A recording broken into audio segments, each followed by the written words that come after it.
This week, Scotland's wild and wonderful southern uplands, it's time to try and put right some of the damage that's been done to our 18th century miner's cottage by the local weather, because up here you get an awful lot of weather.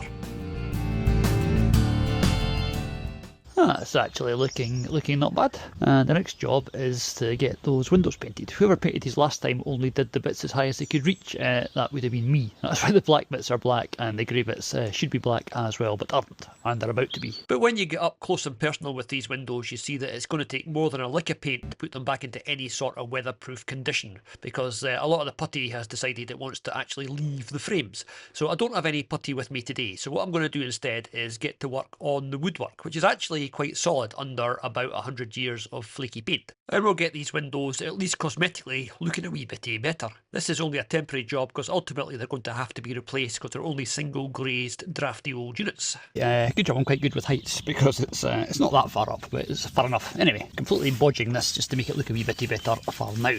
I don't usually do this. This is what I believe is called surface prep. And that dog is absolutely not on my bed. Well, mattress on the floor, but bed technically. It looks like my luck with the weather is running out, but the house is looking so much better. I've run out of white paint, so I can't finish off those bits across there at the moment. So what I'm going to do is the bits around the window that are supposed to be black. Well, I say supposed to be, I think they're supposed to be black. I think that's what the house wants. You do find all sorts of funky stuff going on, like this here. I'm not sure what that is. None of the other paint in the house has done it, just this one bit of wall. So, no idea. Hopefully it's non-toxic. But I held my breath just in case. Surface prep and then masking off. This is most unlike me, and I have literally made it that far, and the rain is coming on. Moo! That is looking better already. All the old photos I've got of this house, like the ones I showed you at the start, it appears that these things are black because it's black and white photos. And elsewhere in the village there's lots of other houses that have got black surrounds on white walls, so that is what I'm going for. And that's the end of that wee tin of paint, which is just as well because unforecast rain is about to stop play. Still see the sun up there, but it's getting a bit soggy, so I better not do any more in case it all just washes off. Are you really loud on the bed? You've got a bed there, and you've got a bed there. What's so special about that one? So that's it. After another few hours of hard labour, I think it's looking much better, but by this point the rain was absolutely tipping down. If you live up in Lead Hills and try to do this sort of job, then you are going to get beaten off by the weather quite often. But this was a good point to stop anyway, because I was heading back over the bridge to Fife. I had a hot date booked with Bex. We were heading out to the bustling metropolis of Livingston to catch this lot. This is a band called Skerryvore, and if you like your Scottish music with a rocky twist, then this is definitely the band for you. Bex was loving it, having a wee boogie with her sister. The next day, we were heading across to Stirlingshire to check out a charity shop that had been highly recommended, and on the way we stopped off at a friend's to have a look at a brick collection. Yeah, people collect absolutely everything. This is a collection of bricks.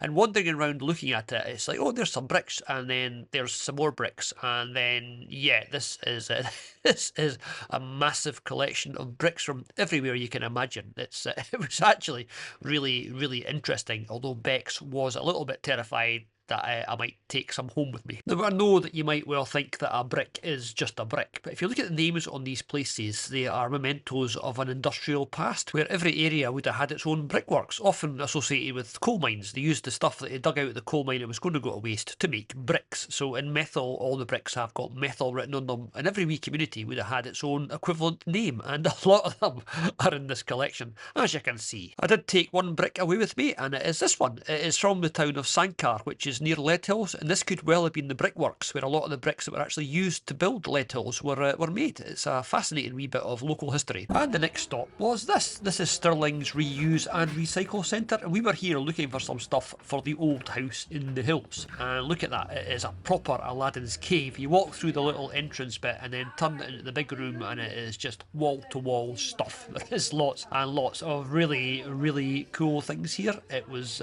just fascinating. This centre had a pretty similar setup to the other reuse recycle places that have been recently, as in it had just about absolutely everything. If you want arts and craft materials, you can get them here. If you want furniture, obviously you can get it here. If you want hi-fi separates and electronics, yep, you can get that too.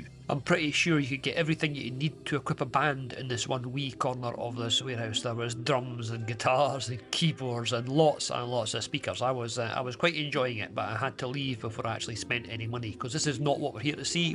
Bexy's dad used to make these. That is a tea light holder on a barrel stave, and this was quite cool. You can fill a bag from the cot for £5. Now, when we were trying to sell things on eBay, we started trying to sell clothes, but it didn't go particularly well. It's not very sort of much fun, but yeah, a £5 for a whole bag. And I absolutely did not slip into the toy department to see if they had any Lego, because I saw somebody walking out with a big box of Lego, so I was just too late again. They did have some little bags of various bits and pieces, but nothing that was very exciting. And anyway, I had to stay focused on the task on hand because I was being watched. This was such a cool idea. This is, as you can see there, the library of things. Did you know the average usage for a drill is only 20 minutes? So you can come here and you can borrow one. You don't have to buy one. That is such a good idea. This looked like a great match for the fireplace at Leadhills, but I wasn't sure if it actually fit. I should have taken some measurements first. We were heading for the exit when I looked round one last week corner and found this. It is Utopia, vinyl Utopia. You want French hits for dancing? Well, it's here. You want some Billy Connolly, that famous Scottish comedian? He's here as well. And if you want some military stuff, well, there's lots and lots of that too. What could be better than the world of military bands? Well, how about the world of military bands Volume 2? And if you buy your vinyl, you've also got to get something to play it. I was really tempted by this, but I don't think it's very practical. It's an HMV original record player. Look, there's Nipper and his trumpet. I also managed to resist the temptation to buy this. London, Paris, Milan, Tokyo and New York are all very well, but they are no metal.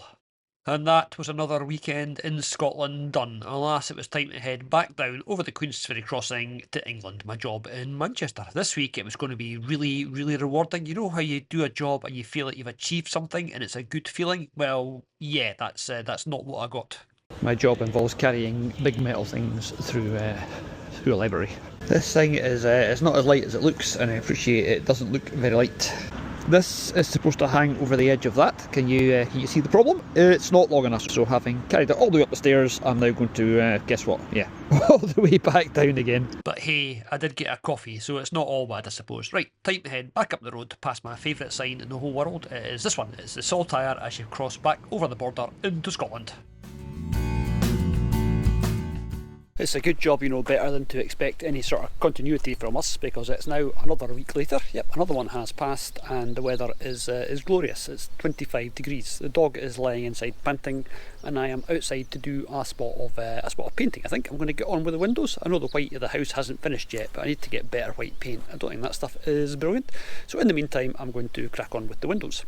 This room looks so barren. It's got a greyhound and a telescope in it, and that is it. De Niro, are you coming to help, or are you going to lie there where it's much cooler? This house is surprisingly cool on the inside and hot on the outside. They knew what they were doing when they built these places, because in the winter it can be freezing outside, but it never actually freezes inside the house. I found that out when I moved in, because the house had been empty for years and years. And the radiators hadn't been drained, and all the time it was empty. They never burst, so this house never ever freezes. Possibly because that wall is underground. De Niro is watching again. Hello, De Niro. Yeah, you want to come out and help? You wouldn't be much help, I don't think.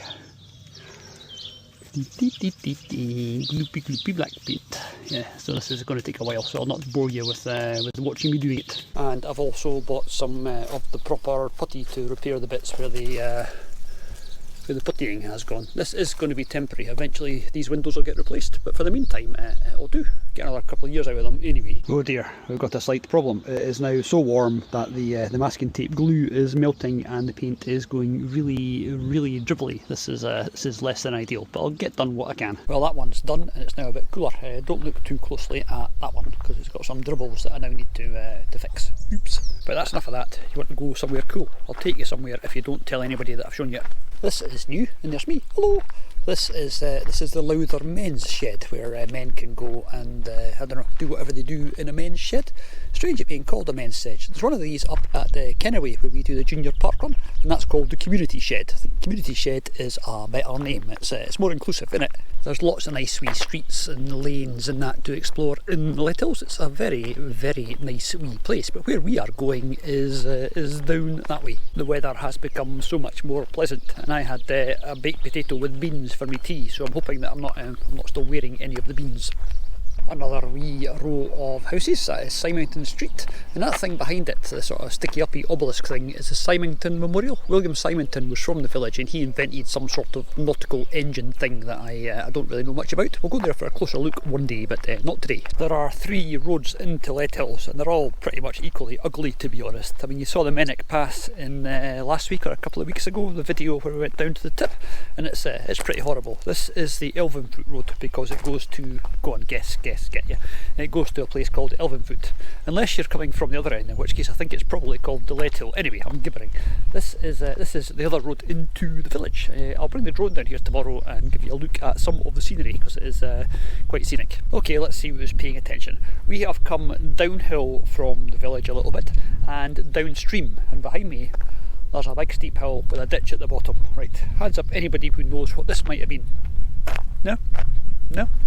Okay, let's go and see. I bet there's nothing here now. This is the village's old bottle dump, which is why you don't tell anybody that I told you where it was. It's behind me. We're going for a wee look. I don't think I've ever brought you here before, but I'm bringing you here now, so that'll make up for it. If you look in the water there, you can see various bits of pottery and stuff. So that shows that we are in the vicinity of a tip. So let's see if the rabbits have churned up anything interesting. And if you don't believe me about its tippiness, let's have a look at this pile of rabbit debris. There's nothing interesting there. Okay, that's a good start. I picked that one because I know this one down here there are things that might be a bit more interesting, or a lot more interesting, or whatever. You know what I mean? I'm gibbering.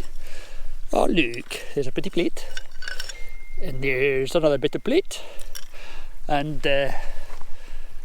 there's something's teeth. The rabbits are forever churning things out of this bank. Oh, there's a nice bit of spongeware. I used to collect that for reasons that right now I cannot figure out. And if you're wondering why De Niro is not here, there's lots of stuff like that lying about. It's a bit Spartan today. I'm guessing that the little runny babbits have not been overly busy. That's I don't know what that is. It's a little glass pot. In my pocket it goes. Don't tell Bex I'm collecting junk. That is half a plate. Don't really want all that. Anything exciting up here? Sometimes you do find the really good stuff, and other times you just collect strange looks from people that are going past. Not that many people go past up here. I love the waste disposal arrangements in all these little villages. Just find a place downhill and downstream and just dump it there. No matter how close to the house it is, don't matter. I'm heading up this way because I think I see a glass jar of some sort. It might just be a not very interesting... Nah. Getting stabbed in the face. Oh yeah, it is just literally just a screw top glass jam jar. There's lots and lots of broken glass sticking out of this. I really, even never mind the dog, I'll have to be careful. I'm not going paddling, but the river here is full of really nice looking little bits of pottery. When we get back to making our pottery hearts, I think I'll have to make some Let Hills hearts. How's that for a plan? I like that idea. There's a distinctive shape that I recognise. I'm assuming it's broken, but anybody recognise that? That is a bit of a lime cordial bottle, I think. Pity it's broken. That is a really, really nice and fairly old bit of bottle. And if you're wondering how far back this tip actually goes underneath, there's a bit of cod bottle, so quite a long way back. With a gently babbling brook, this is such a nice, peaceful place. Well, apart from me talking to myself, obviously. The tip goes all the way around that bank over there, but I don't have my wellies on, and it's obviously it's a bit soggy. There's a large piece of tile down there. Now, some of those are very nicely painted and some aren't. I'm guessing if I go to get that and get wet, it's not. Predictably wet feet, and yeah, told you. Pretty little flowers. Fans of Scotland unassuming botany, those are wee blue ones. One of the things I've forgotten about this place, if you can see them, well you probably can't see them because they're very small, the midges are starting to appear. It is, they are one of the drawbacks of living in a place like this, lots and lots of midges. And from my experience, if you were to go to the Highlands and give a Highland midgie a little electric drill, then they have a Let Hills midgie. They're just, just much, much worse. What treasures are hiding under that banking? I have no idea. I've never dug this bit, to be honest. I'm keeping it for my retirement. Right, let's head down to the bottom of the village and then back up and see what the dog's been up to. I'm guessing very probably asleep. Yeah, I don't have little streams like this in many other places. It's nice. It's all very unspoilt up here. It's probably not changed a great deal since like the 1700s when my wee house was built. And I keep tapping the side of my glasses to do a little bit of filming or take a photograph, forgetting that I'm not wearing those glasses, so I just look ridiculous. It doesn't work, it doesn't work. Obviously, being downstream from where we were, things get washed down this way, but I just spotted something lying on the bank, if I can slide it down gracefully. That's really, actually very smart. That's beyond quite smart. The base of some vase or bowl of some sort. That's really nice colours though, nice colours and nice patterns. There's always bits and pieces under this bridge. There's the top of an old aqua glass bottle, and oh right, this looks like it's been staged. Honestly, it hasn't. There's that. Is it broken? No, it's pretty minging though. Is it intact? Oh yeah, AG White Limited. I think, yeah, I'm going to take that and try it on our eBay shop for not very many pennies. That's quite nice. And while we're down here, I'm going to wash this thing that I found back there. I didn't film myself extracting it, so I'm not going to put it back and fake it like other people do. But that's a wee OXO paste jar that might go in the eBay shop as well. And another thing down here is this. I don't know much about bricks and stuff. That is a specialist brick. Climbing up that banking there was possibly the most graceless and clumsy thing I've ever done.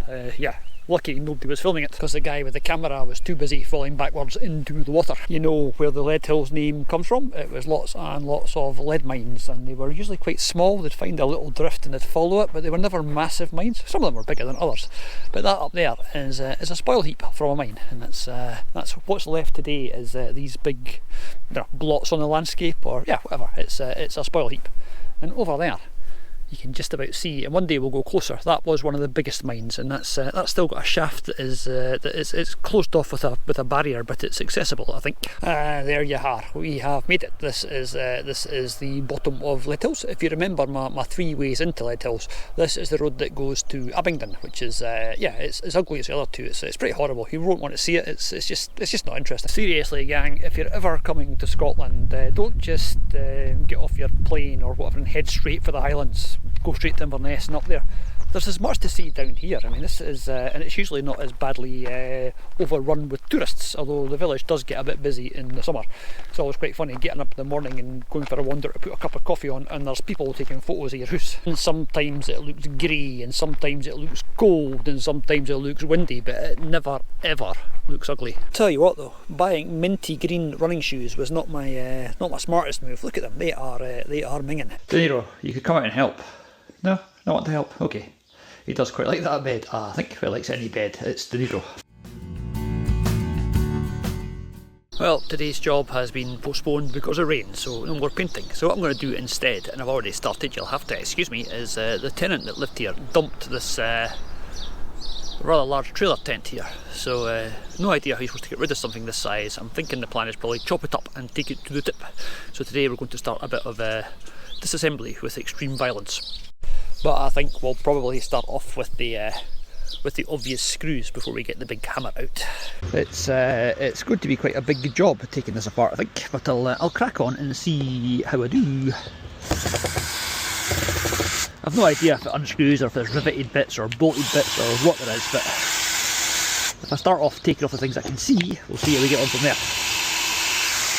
No idea how long this thing has been sitting here, but let's see what delights await. Nice. This really can only end badly. I think somebody's going to get hurt. Probably me. Oh, that's pleasant as well. There's a mattress that's probably God knows how many years old. I wonder if temporarily that would do for the new van. We've got no racking in it yet, so that might, yeah, that's not bad. Needs a bit of a clean up. To be honest, I'm not expecting to find much else in this that can be salvaged. I'd like to say I'm making progress, but mostly what I'm making is a mess. Don't tell Bex, but I'm actually quite enjoying this. This is quite violent. If you want it, it'll be on eBay soon as a self-assembly kit. I'm much better at doing this than I am at filming it, but there, that's it so far. The problem I've got is lots and lots of really rotten wood and some very, very hard metal, and my saw has batteries died, so time for a wee pause, I think. Battle is joined with the last bit holding the two halves together, I think.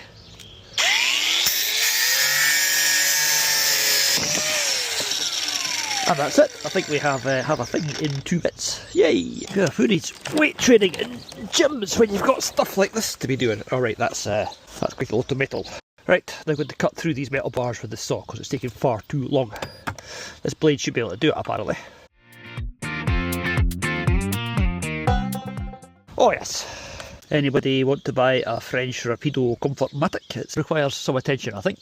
And that is what is left. Well, apart from the pile of stuff over there, the pile of stuff down there, and the even bigger pile of stuff over there.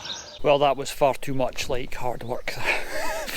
But it's done, and over there behind me in the carport it is in tip-sized pieces, I hope. I'm going to keep this bit here, because that, as I said earlier, might go in the new van. And that there just needs to be chopped up with the angle grinder and then taken to the tip in the back of the van, as with everything else. Thank you for watching. Hope it's been interesting. It's always nice to see other people hurting themselves, isn't it? You want to see what I've done to the front of my leg with the metal on that thing. Anyway, see you next week.